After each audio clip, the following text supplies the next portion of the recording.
Hi, boys and girls. Welcome back to Junie B. We're going to read chapters 3 and 4 today. Chapter 3, The Boss. On Saturday, I got out of bed very thrilled. Then I run to the garage, and I grabbed my daddy's fishing net, and I zoomed right into the kitchen. Mother was eating cereal. Mother, guess why I have this fishing net? Guess, Mother, guess. I couldn't wait for her to guess. 'Cause today's the day I'm catching that crazy old raccoon, I shouted. Mother closed her eyes. No, Judy B. No. We already talked about this, remember? We discussed the raccoon at dinner last night. I smiled very happy. I already know that. I already know we discussed the raccoon. Mother looked confused. But Daddy and I said, no, Junie B, she said. We said you could not catch a raccoon. Raccoons have sharp claws and teeth, remember? Yes, of course I remember. That's how come I got this net, Mother. See how long the handle is? Now I will be safe from him. Mother spelled the words no. N-O, no, she said. I stamped my foot. Y-E-S, yes, I said back. I have to, Mother. I have to catch a raccoon for pet day. Grandma Miller even said I could, and she is the boss of you. Just then, a miracle happened, and it is called my Grandma Helen Miller walked right in my back door. Mother looked up. Oh, look, it's the boss of me, she said, kind of grouchy. I runned at my grandma very happy. Grandma Miller, I'm so glad to see you. 'Cause Mother said I can't catch a raccoon, and so now you have to make her. I stood back to give her room. Okay, go, Grandma, I said. Then I waited and waited, but Grandma didn't do anything. Okay, go, I said louder. Only just then I saw something that made me even happier. And it's called my grandma was wearing her fishing hat. My eyes popped out at that thing. Grandma, hey, Grandma, you're wearing your fishing hat. And so that must mean you're going to the lake today. I quick ran to the front door. Is Grandpa Miller going to the lake with you? Is he out there in the truck? I looked outside. Hey, he is, Grandma. He is out there in the truck. I opened the door. Grandpa Miller, hey, Grandpa Frank Miller. Good news. I can come to the lake with you, I believe. Because there's lots of raccoons to catch up there, even more than at your house, probably. I zoomed back to the kitchen, and there she is talking to Grandpa. Here, Grandma, hold my raccoon net. I will put on my clothes and be back in a jiffy. Jiffy is the nickname for Speedy Quick. Grandma Miller grabbed me by my PJs. No, honey, wait, she said.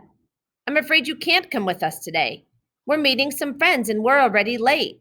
We just stopped by to borrow your daddy's ice chest. Just then I felt very crumbling inside. Yeah, only I have to come, Grandma. I have to, I said. Or else, how will I catch a raccoon today? Grandma Miller bended down next to me. Yes, well, you see, that's another thing, sweetie, she said. About the raccoon. I was just kidding when I said that, Junie B. I never dreamed you would take me seriously. Just then my nose started to sniffle. Yeah, well, you dreamed wrong, Helen, I said. Grandma Miller hugged me real tight. Oh, come on now, don't cry, she said. There are lots of other animals you can catch for pet day. Animals that are much nicer than raccoons. I shook my head real fast. No, there are not either, Grandma Miller. You are just saying that to trick me, I said. Then I stood there a real long time. Because what if she wasn't tricking? What if there really was lots of other animals? Finally, I did a big breath. Okay, tell me the other animals, but this better be good. Grandma Miller did a smile. Wait right here, she said. Then she ran out to her truck and back again. She was hiding something behind her back. Junie B, I've got someone who would love to meet you, she said. Close your eyes, and I'll put him in your hand. My tummy got butterflies in it. What is it, Grandma? Will it tickle me? Will I like it? It won't bite me, will it? Grandma Miller, huh? It won't, right? Then I closed my eyes real tight, and my grandma opened up my fingers, and she put the surprise right in my hand.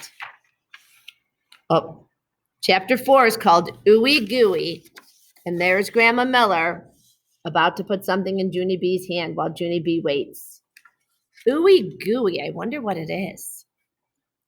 Ew, yuck, It's a worm, it's a worm. Get it off of me, Grandma, get it off right now, I yelled. Grandma Miller quick took back the worm. For heaven's sake, Junie B., what in the world is the matter with you? It's just a baby earthworm. Look how teeny he is. This little fellow would make a wonderful pet. I did a huffy breath at her. Yeah, only worms cannot be pets, Grandma, because pets have fur so you can pet them.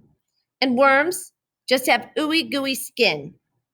Grandma Miller looked surprised at me. Don't be silly, she said. Not all pets have fur. My bird Twitter doesn't have fur, and he's a pet. And goldfish don't have fur. And hermit crabs don't have fur. And lizards don't have fur. And I covered my ears with my hands. Okay, enough with the fur, I said. But worms don't have eyes or ears either. And they don't have legs or tails or feet or necks. And they don't chirp or bark or cluck or meow. And so, what kind of stupid pet do you call that? Grandma Miller thought and thought. Then she smiled real big. I'd call that the kind of pet that won't wake up the neighbors or snip the company or scratch himself silly, she said back. After that, she stood up and she gave the baby earthworm to Mother. I'll leave this little guy with your mother for now, she said. You can think it over and see if you want to keep him. I'll check back with you later. Then she kissed me on my head and she grabbed the ice chest and she hurried out the door. Mother looked at the baby worm in her hand. My goodness, you are a little one, aren't you, she said. She got an empty mayonnaise jar out of the cabinet. Then she poked holes in the lid for air and she put the baby worm inside. Mother looked inside at him in there. You don't even know where you are, do you, little fellow, she said. I bet it's kind of scary in there all by yourself. I turned my back on her, 'cause I knew what she was up to. That's why. You can't make me like him, Mother, I said.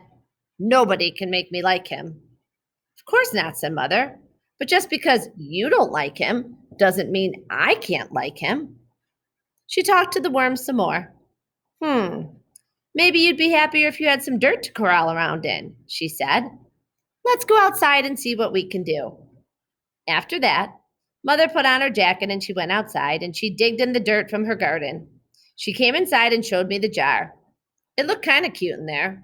There was a rock and a stick and a dandelion and some clovers.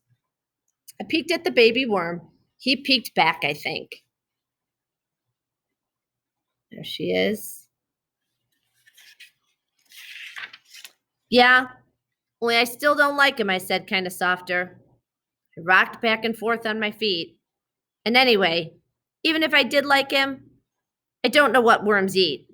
And so what would I even feed that guy? Mother ruffled my hair. Are you kidding? That's the best part about worms, she said. They get all of their food right from the soil. You don't have to feed them anything at all. Just then, my baby brother started to cry.